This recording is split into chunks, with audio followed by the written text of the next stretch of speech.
Sweden was built on premium quality snus, they say.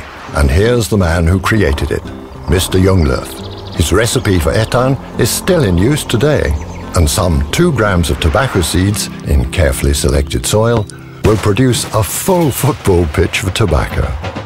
The farmers, chosen worldwide, will cultivate the special tobacco needed for Swedish snus. The plants will grow for 6 weeks and dry for just as long.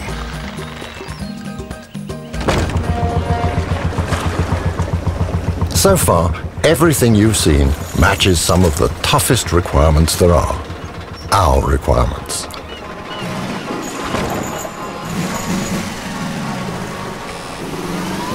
When the tobacco arrives, we grind it. Fine, medium, or coarse.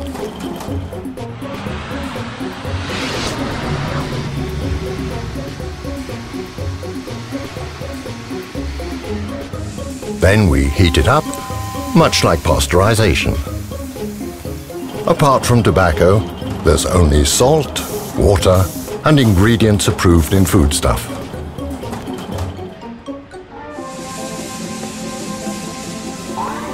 Every step, the finished product, the moistness, the taste, everything is controlled.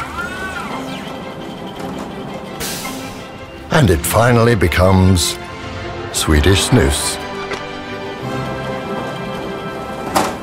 Perfected according to the Gothia Tech standard, using the skills we have developed over the past 200 years.